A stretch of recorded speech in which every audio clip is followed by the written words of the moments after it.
కాపునాడు. అందరికీ నమస్కారం. Political geography అనే అంశం మీద మనం మాట్లాడుకుందామని గత వీడియోలో చెప్పాను. అసలు పొలిటికల్ జాగ్రఫీ అంటే ఏంటంటే రాజకీయంగా ఒక ప్రాంతంలో ఒక నాయకుడికి ఉన్న పట్టుని పొలిటికల్ జాగ్రఫీ అని క్లుప్తంగా చెప్పుకోవచ్చు. మన డెఫినేషన్స్ పోతే చాలా చెప్పుకోవచ్చు, ఇది ఒక డెఫినేషన్. అయితే జగన్మోహన్ రెడ్డి పొలిటికల్ జాగ్రఫీని అందుకోకపోవడం వల్ల కొంతమంది నాయకుల పరిస్థితి ఏమైందంటే ఉన్నది పోయింది ఉంచుకున్నది పోయింది అన్నట్లుగా అయ్యింది. అలాగే ఉన్న నియోజకవర్గం పట్టుకొలిపోయి పక్కకెళ్ళి నియోజకవర్గంలో ప్రజలు తోడలేక, అక్కడ పదవి లేక, ఇక్కడ ప్రజలు లేక ఇబ్బంది పడుతున్న ఎంతో మంది నాయకులు పొలిటికల్ జాగ్రఫీలో ఫెయిల్ అయ్యారనమాట. అలాంటి వాళ్ళు వెల్లంపల్లి శ్రీనివాస్ లాంటి వాళ్ళు, అదేవిధంగా చాలా మంది వైసీపీ నాయకులకి ఇదే పరిస్థితి. జగన్మోహన్ రెడ్డి ఏదో గవర్నమెంట్ ఉద్యోగాల్లో ఫీల్ అయ్యి అప్పుడున్నటువంటి ఎమ్మెల్యేలందరికీ 2024లో జరిగినటువంటి ఎన్నికలకు ట్రాన్స్ఫర్స్ పెట్టాడు. అంటే ఈ నియోజకవర్గం కాదు వేరే నియోజకవర్గానికి వెళ్ళాలని చెప్పి ఆ నియోజకవర్గంలో పోటీ చేయించాడు. ఇందాక చెప్పినట్టుగా వెల్లంపల్లి శ్రీనివాస్ కు విజయవాడ పశ్చిమ నియోజకవర్గంలో మంచి పట్టు ఉంది. ఆయన సామాజిక వర్గ ప్రజలు ఆయనతో ఉన్నారు. అదే విధంగా ఆయన అభిమానించే కార్యకర్తలు కూడా ఎంతో మంది ఉన్నారు. గడిచినటువంటి 10-15 సంవత్సరాల్లో తనకంటూ ఒక గ్రూప్ను ఏర్పాటు చేసుకుని పశ్చిమ నియోజకవర్గంలో మంచి పట్టు సాధించినటువంటి ఒక చిన్న లీడర్ ఇంత స్థాయికి మంత్రి స్థాయి వరకు ఎదగొచ్చని వెల్లంపల్లి శ్రీనివాస్ ప్రూవ్ చేసుకున్నాడు. కానీ జగన్మోహన్ రెడ్డి ఆయనకు సర్టిఫికేట్ ఇచ్చి నువ్వు అక్కడ పనికిరావు, నీకు అక్కడ పెద్ద పరువు లేదు, నువ్వు అక్కడ గెలవలేవు, నువ్వు సెంట్రల్ కాన్స్టిట్యున్సీకి వెళ్ళని చెప్పి పంపించాడు. దీన్నే పొలిటికల్ జాగ్రఫీ మిస్ఫైర్ అయిందని మనం చెప్పొచ్చు. అలాగా పశ్చిమ నియోజకవర్గంలో కాస్త కోస్త పట్టు ఉన్నటువంటి వెల్లంపల్లి శ్రీనివాస్ కనీస స్థాయిలో పట్టు లేనటువంటి సెంట్రల్ నియోజకవర్గానికి వచ్చాడు. మరి వచ్చినోడు వచ్చినట్టుగా ఉండొచ్చు కదా. పడింది ఎవరి నోట్లో? ఈ సెంట్రల్ నియోజకవర్గం మీద 15-20 సంవత్సరాలుగా మంచి పట్టు సాధించినటువంటి బోండా ఉమ్మ లాంటి ఒక సింహం నోట్లో పడ్డట్టుగా అయ్యింది. బోండా ఉమ్మ సెంట్రల్ నియోజకవర్గంలో గతంలో కేవలం 25 ఓట్లతో ఓడిపోయినప్పటికీ ఈ 15 ఏళ్లలో మంచి పట్టు సాధించాడు. ప్రతి వీధిలోనే ఆయన ఫ్యాన్స్ ఉన్నారు, పేరు పేరున పిలిచే కార్యకర్తలు ఉన్నారు. కాబట్టి బొండా ఉమ్మ నోట్లో పడ్డాడు వచ్చి. సో అలా బొండా ఉమ్మ చేతిలో చిత్తుగా ఓడిపోవడానికి ముందే రెడీ అయ్యి వచ్చి 4 రాళ్ల మీద ఎంచుకుని దెబ్బ పడిందని చెప్పి కంటికి కట్టుకుని ప్రచారం చేసుకున్నా సరే పని అవ్వలేదు. ఎందుకు పని అవ్వలేదంటే పశ్చిమ నియోజకవర్గంలో పట్టు లేదన్నటువంటి వెల్లంపల్లి శ్రీనివాస్ కు సెంట్రల్ నియోజకవర్గంలో ఎక్కడి నుంచి వస్తుంది? అసలే బోండా ఉమ్మ కాపు సామాజిక వర్గం, బలమైనటువంటి సామాజిక వర్గం. ఇక్కడ సెంట్రల్ నియోజకవర్గంలో దాదాపు 60,000 మంది కాపులు ఓటర్లుగా ఉన్నారు. అంటే ఖచ్చితంగా గెలుపు ఖాయం.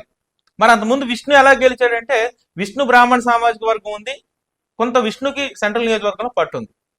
నువ్వు పనికి మాలవాడు అని చెప్పి విష్ణుని పక్కన పెట్టి పక్క నియోజకవర్గంలో పనికి మాలవాడు అని చెప్పి ఇక్కడ తీసుకొచ్చి ఇక్కడ పోటీ చేయిస్తే ఇక్కడ విష్ణు వ్యతిరేకించి బోండా ఉమ్మ పట్టు భార్యంత పెరిగి బోండా ఉమ్మ చేతిలో చిత్తుగా ఓడిపడి వెల్లంపల్లి.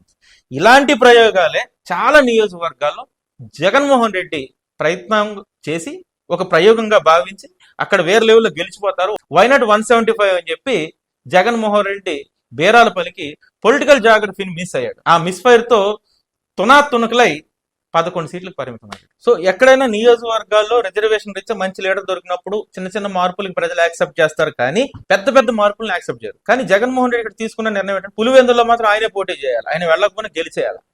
అక్కడ వరకు పొలిటికల్ జాగ్రఫీని కరెక్ట్ గా మెయింటైన్ చేస్తున్నాడు. అదేవిధంగా తనకు సంబంధించినటువంటి చాలా మందికి ఆయా నియోజకవర్గాలు పట్టున్న వాడికి ఎక్కువ మందికి సీట్లు ఇచ్చాడు. కానీ వీళ్ళు ఓడిపోయిన పర్వాలేదు అనుకున్న వాళ్ళందరినీ పొలిటికల్ ట్రాన్స్ఫర్లు చేసి పొలిటికల్ జాగ్రఫీని మిస్ఫైర్ చేశారు. అందువల్ల జగన్మోహన్ రెడ్డి గట్టి ఓటమిని మూట కట్టుకున్నారు. కానీ తెలుగుదేశం పార్టీలో కొంత జాగ్రత్త వహించారు కాబట్టి ఈ ఎన్నికల్లో విజయం సాధించారు. మొత్తం మీద ఈ పొలిటికల్ జాగ్రఫీలో మరికొన్ని వీడియోలు చేస్తాము. ఆ వీడియోలన్నీ కూడా కొన్ని మాన్యూర్ లెవెల్లో గ్రామ స్థాయిలో కూడా చేయాలనుకుంటున్నాం. పొలిటికల్ జాగ్రఫీ ద్వారా ప్రజలకు ఎలాంటి నాయకుడిని ఎన్నుకోవాలనే అవేర్నెస్ ఇవ్వడానికే ఈ సిరీస్ చేస్తాం. Thank you. కాపునాడు వ్యవస్థాపక అధ్యక్షులు స్వర్గీయ మిరియాల వెంకట్రావు గారి 84వ జయంతి ఉత్సవాలు. ఈ రాష్ట్రానికి ముఖ్యమంత్రి కాగల నాణ్యత, యోగ్యత, అర్హత ఉన్న నాయకుడు మిరియాల వెంకట్రావు గారు. మిరియాల వెంకట్రావు గారి వంటి వారికి జన్మదినాలే ఉంటాయి కానీ వర్ధంతులు ఉండవు.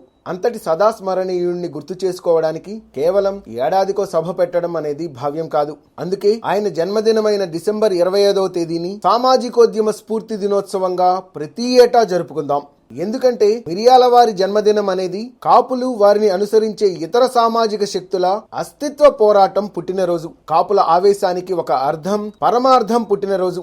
దగాపడిన సామాజిక వర్గాల పోరుబాట పుట్టినరోజు. అందుకే రాష్ట్రంలోని అన్ని ప్రాంతాలలోనూ అన్ని అసెంబ్లీ నియోజకవర్గాలలోనూ పార్లమెంటు స్థానాలలోనూ ఉన్న కాపునాడు కమిటీలు స్వచ్ఛందంగా స్వర్గీయ మిరియాల వెంకట్రావు గారి జయంతిని వేడుకగా జరుపుకుందాం. ఆయన మనందరిలో నింపిన స్ఫూర్తిని వాడవాడలా చాటుకుందాం.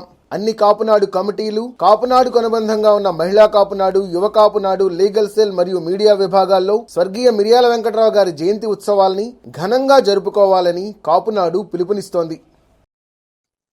జోహార్ వంగవీటి మోహనరంగా, జోహార్. జనం సూర్యుడు వంగవీటి మోహనరంగా 37వ వర్ధంతి నివాళులు. అవిశ్రాంత పోరాట యోధుడు, బడుగు బలహీన వర్గాల ఆశాజ్యోతి, కాపు, ఎస్సీ, ఎస్టీ, వెనుకబడిన తరగతులు, మైనార్టీలకు అండగా ఉద్యమించిన జనం సూర్యుడు వంగవీటి మోహనరంగా మనల్ని వీడి అప్పుడే 37 ఏళ్లు గడిచిపోయాయి. నేటికి ప్రాతస్మరణీయుడిగా అనునిత్యం మా గుండెల్లో వెలుగొందుతున్న రంగన్న స్మృతుల్ని తలుచుకునేందుకు విజయవాడ కృష్ణలంక గుండుకోటయ్య వీధిలోని కాపు విద్యాభవన్లో 26/12/2024 గురువారం నాడు వంగవీటి మోహనరంగా గారి సహచరులు, కాపునాడు జాతీయ అధ్యక్షులు శ్రీ గాళ్ల సుబ్రహ్మణ్యం గారి ఆధ్వర్యంలో జరగనున్న నివాళి కార్యక్రమంలో మన రంగన్నకి జోహార్లు అర్పిద్దాం. విజయవాడ కేంద్రంగా ఆంధ్రప్రదేశ్ లోని ప్రతి పార్లమెంట్ పరిధిలో కాపునాడు ఫౌండేషన్ ఆధ్వర్యంలో విద్యార్థులకు వేరువేరుగా కీర్తిశేషులు మిరియాల వెంకట్రావు స్మారక విద్యాగృహాలు అంటే కాపు విద్యాభవన్ల ఏర్పాటు జరగనుంది. 5వ తరగతిలో ఆర్థిక ఇబ్బందుల వల్ల చదువు ఆపేసిన పేద కాపు కుటుంబంలోని బాలబాలికలను గుర్తించి కాపు విద్యాభవన్ లో చేర్పించి వారిని ఉన్నత విద్యావంతులుగా తీర్చిదిద్దే బృహత్ సంకల్పంతో కాపునాడు ఫౌండేషన్ ఈ విద్యా ఉద్యమాన్ని మొదలుపెట్టింది. మన సామాజిక వర్గ భవిష్యత్ తరాల్ని విద్యార్థులుగా తీర్చిదిద్దేందుకు మీరు ఈ ఉద్యమంలో పాలు పంచుకోండి. కాపు విద్యాభవన్ ని సందర్శించి తగిన సూచనలు, సలహాలను తెలియచేయండి. యావత్ కాపు సమాజానికి కాపునాడు ఫౌండేషన్ తరఫున ఇదే మా ఆహ్వానం. సమాచారం, సహకారం అన్న నినాదంతో కాపు సమాజ అభివృద్ధిలో మీరు భాగస్వాములు కండి. కాపునాడులో సభ్యులుగా చేరండి, చేర్పించండి. Please visit www.kapunaduindia.com. Read Kapunadu Monthly Magazine. Please subscribe our channel.